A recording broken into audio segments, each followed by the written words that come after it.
Assalamu alaikum and welcome to the program follow-up at the Sustainable Development Policy Institute. My name is Dr. Imran Khalid, and today I've got a special guest with us all the way from the United States, Dr. James Schauer. Dr. Schauer is a professor at the University of Wisconsin. Let's turn to Dr. Schauer.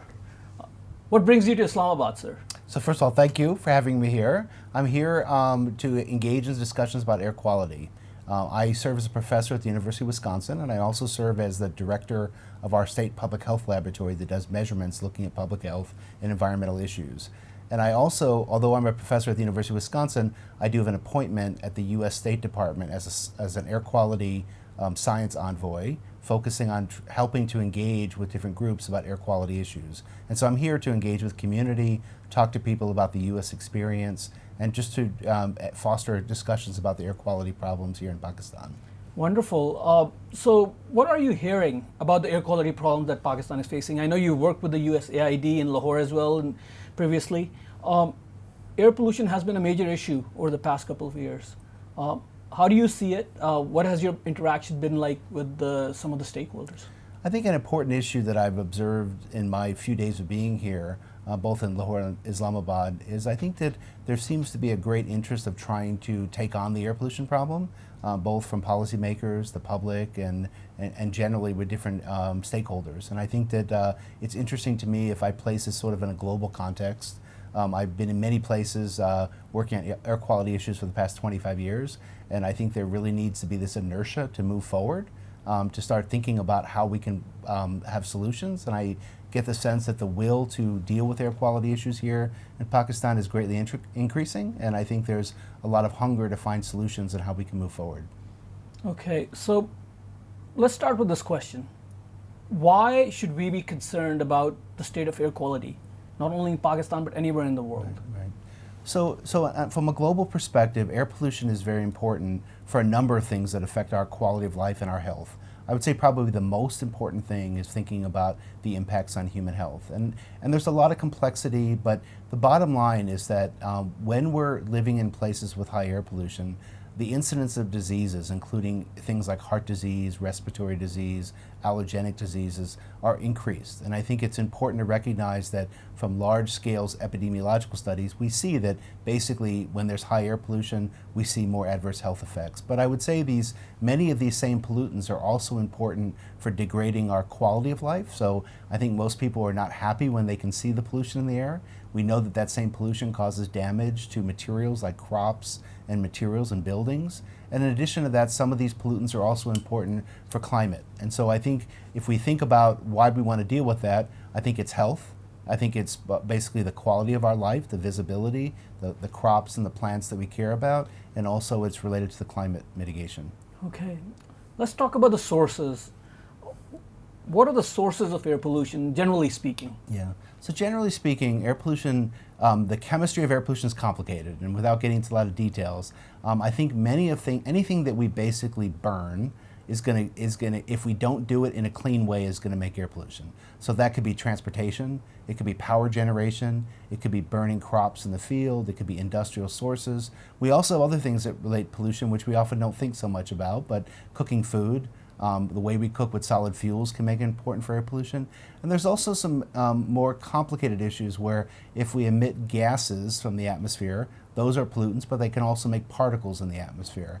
And I should note that probably in most places in the world, the greatest concern about air quality, not everywhere, but in most places, is really about the particles in the atmosphere. And you often heard that as PM 2.5 or fine particulate matter. Right. And so is vehicular pollution a concern? Yes. Trash burning? Yeah. How would you rank these concerns? What in your mind is considered to be the most polluting thing employed by humans? Yeah.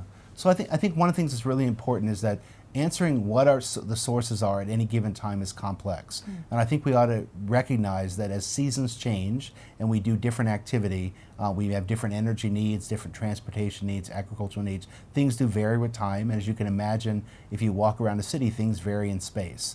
But in general, I think in most major cities around the world, there's no question that transportation is important.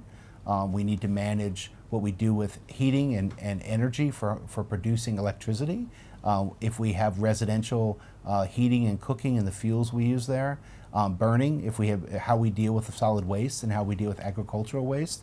And another important issue in places that are dry is also the resuspension of dust, and that dust can be natural dust, road dust, as well as construction dust. Wow. In your experience, and you've had a broad range of experience, not only in the U.S. but outside the U.S. What are some of the policy measures that can be taken up to address some of these problems? Yeah. So I think it's important that we need to think about all the different sources and recognizing that when it comes to controlling air pollution, there's typically not a silver bullet. There's not one thing we can do. We need to make progress in lots of these areas. And so I think when we think about long-term and connecting air pollution to climate change, I think we really want to be thinking a lot about using clean energy, renewables that don't emit pollution at all. But I would also emphasize that although that may take some time for those transitions to occur, we really want to focus on putting control technologies to reduce the emissions. And that could be on vehicles. We can put controls on the tailpipes. It's very common in the US. We can also put controls on power generation, and we can remove the pollutants from there. We can also be very careful about when we do burning, if we must burn, so that we don't do that on days when we would expect high air pollution, so we can help mitigate that. And I think in general, I think the idea of just trying to reduce the emissions of gases that would end up making particles in the atmosphere is important. And I'd say finally, another important issue which relates to transportation as well as power generation is moving to cleaner fuels. And that could be either changing fuels or removing the pollutants from the fuels before we burn them. Right. Pakistan has embarked on a program whereby we're bringing in coal. Right. So we're investing in coal now. Our power plants are using coal. Is this, in your mind, the technology of the future? Is this something that we can continue with given our environmental concerns, concerns related to climate change and air pollution? Yeah. How would you suggest Pakistan move forward in this regard? So I think long term, as we think about trying to go to a low carbon economy, or talking about trying to really address climate change, I think most likely either we're going to reduce burning coal, or we're going to do what we call carbon sequestering, where we remove the carbon and use that for something else. But I would emphasize that that transition for either one of those may take a while. And I think that it's important to recognize that in many parts of the world, we're burning coal in a way that really we remove the pollutants before it's emitted. So we remove particles, remove sulfur compounds, remove nitrogen compounds. And so even though it has a high CO2 emissions, which is challenging for climate, we can greatly reduce the impact of air pollution from burning coal. And so I generally believe, and I don't know the specifics about coal combustion and where that is and what's happening in Pakistan, but globally I would say that I would really endorse the idea that if we're going to burn coal, we want to make sure that we're scrubbing the pollutants out of the stack so we're not emitting them and creating air pollution problems. Okay. We've been talking about air pollution and climate change, and that's outdoor air pollution. Air pollution also happens indoors. We've got an energy crisis in Pakistan, and a lot of people are burning dung, for example, for cooking purposes inside the home. Right. Have you come across, in your experience, strategies to address some of these issues for a country like Pakistan, which is a developing country, which has these problems? So I've actually done quite a bit of work looking at indoor cook stoves and looking at solid fuel burning, and I think one of the challenges is that those are really high pollution events, and I think there's two things we should recognize: that burning of those fuels not only contributes to indoor air pollution, but also contributes to outdoor air pollution. Okay. And so one of the things in the short term, if we're trying to mitigate the indoor problem, it's possible that we could use better ventilation, but then again, that doesn't mitigate the outdoor problem. And I think really one of the goals that we need to have for these dirty fuels that we're burning indoors is we really need to find a way to move to cleaner fuels. And those could still be biofuels, where basically we're making possibly biogas, or we could be making liquid fuels that are clean from biological material, or maybe we're moving to natural gas or LPG. But I think if we look forward, to the future and trying to reduce people's exposure to air pollution, we really, really need to find ways to reduce that. As we talk a lot about in the scientific community what's called the global burden of disease, and it's about the diseases that can be attributed to factors like air pollution. And globally, indoor air pollution as well as air pollution are kind of equally important. And together they make probably the leading cause of the global burden of disease around the world. Right, thank you. Another area when it comes to air pollution is transboundary air pollution. Pakistan and India, for example, right. There's discussion about whether our pollution is emanating from India, whether it's something of our own doing. It's perhaps a mix of both. But how would you suggest that two countries who are usually at odds with each other right. come together to a consensus vis-a-vis such a huge environmental issue? Yeah, so I think I'll put this in an optimistic way. I think dealing with air pollution together is an opportunity to work together on a common problem. We obviously share the same airshed.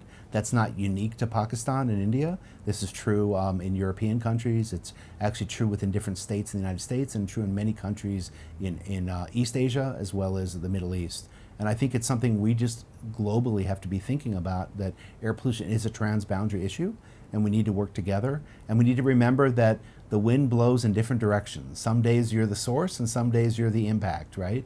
And so I think we do need to find ways to work together. And I think this may be a foundation for better engagement and better ways of finding to work with our neighbors. Wonderful. When it comes to resolving environmental problems, data is a major issue. Pakistan has been facing data problems when it comes to the amount of pollutants that are there in the air, right. For example. How do you suggest a developing country like Pakistan address its data constraints? Yeah, I would make a point without getting into too much detail that there's two types of data when it comes to air pollution. There's data that says how bad the problem is, and there's data that helps us figure out what the solutions are. And I think that both are important, but I really would emphasize the data that we need to figure out what solutions are. And that solutions are identifying sources and identifying, as we make controls, that those controls are effective. And I think that it's really important that we think about that. These discussions about air pollution, from my experience within the U.S. and around the world, without data, they're very difficult conversations to have. It becomes very circular. It's very difficult. If we don't constrain the problem with data, it's very hard to move forward. Would this be one of your recommendations to a policymaker? And if so, what else would you want to suggest? So if we start by data, give us a couple of other things that we could take to the policymakers in terms of addressing these before we end. I think it's really important that we think about data and we make sure that we're collecting data in a transparent and open way that everyone has access to and the data can be shared and that we can think about stakeholders. My experience is that there are people that will be affected by controls of air pollution, but the more they understand how they play a role in the sources or how they can change their behavior to make a difference, with real clear data, definitive data, it's the more likely that they're going to be able to come together and stakeholders to move forward. So I think actually it's really important about partnerships, that it's both within intergovernments internally and external to the country. In other words, transboundary issues about local versus national and regional issues, about industry and community groups, and trying to bring people together to understand the problem and bring clarity to what the solutions are, really helps move forward. Right, and so can we end on an optimistic note saying that this is easily doable if we put our minds together? Yeah, I would say, I've been working on air quality issues around the world for 25 years, and I would say that what I see here in Pakistan is not so different than other countries that have made progress. And so I think that it's important that people stay optimistic and realize that this can be done. It's important, and it can be done. There's no question in my mind. There is tremendous scientific ability and engineering ability here in Pakistan, and I think that can be brought together. And I'm confident that these solutions can be found if there's the will and the commitment to that. Well, on that note, thank you so much, Dr. Schauer, for joining us at the Sustainable Development Policy Institute. Thank you. Thank you.